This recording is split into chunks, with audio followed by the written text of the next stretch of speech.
The Donald Trump early years biopic, The Apprentice, is now in theaters, and Trump may be hoping you sit this one out. The film portrays Trump's formative years as a real estate mogul and the lasting influence of infamous attorney Roy Cohn, played by Sebastian Stan.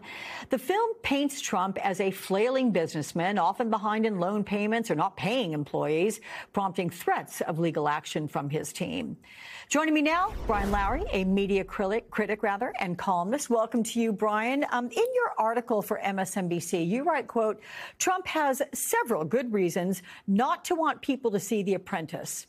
Like what? Well, the movie, as several recent documentaries about Roy Cohn have done, really distills how Trump internalized Roy Cohn's lessons about never admitting you're wrong and creating your own version of the truth and attack. And I think it's hard to watch the movie and see the way Cohn passed this on to Trump and not listen to Trump now and hear essentially Roy Cohn speaking from beyond the grave sort of through him. You are 100% right. I saw it in those 3 points that Roy Cohn teaches him. You think, oh, yeah, I see evidence of this today. And really, the movie tells it. Certainly the first half was the story of Trump's relationship with the attorney and how he had like a Svengali-like influence in the early years. By the way, played to perfection by actor Jeremy Strong. Cohn showed Trump how to harness a killer instinct and this larger-than-life persona. So dig in a little bit to the lessons that he learned from Roy Cohn that worked in both business and politics for him. Well, he really mastered the art of trying to create an image. And one of the ways you do that is that he divided, as Cohn did, the world into losers and winners. And Trump had to be a winner in everything, no matter what the situation. So, he claims victory no matter what happens. That's one of the things that Cohn teaches him. And as Cohn tells him in the movie, there is no truth with a capital T.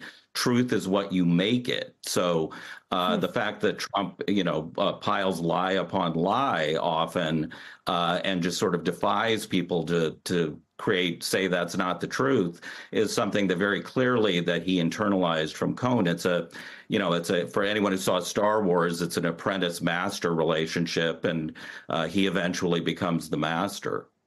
Yeah, he sure does. A bit earlier this year, Trump campaign spokesman Stephen Chang said the film, quote, doesn't even deserve a place in the straight-to-DVD section of a bargain bin at a soon-to-be-closed discount movie store. Sounds like something Roy Cohn would have said, frankly. Is the Trump campaign concerned this film could actually impact the race? If they are, they shouldn't be. I mean, this movie opened, the box office estimates are very soft, about $1.5 million. It's probably a movie that should have gone straight to streaming. I suspect it will be available, for digital purchase and streaming very soon. And this is one of those instances where I think by lashing out at it, if anything, they called more attention to it and probably made the producers and the distributor feel like, oh, we've got to get this thing in theaters before the election. There's not a huge market for this movie, but the people who do see it, I think, will see the relationship between Trump and Cohn and see what he took away from it. Yeah, you could take away that it explains the way Donald Trump is, if nothing else. All right, Brian Lowry, thank you so much. Appreciate your time here with us.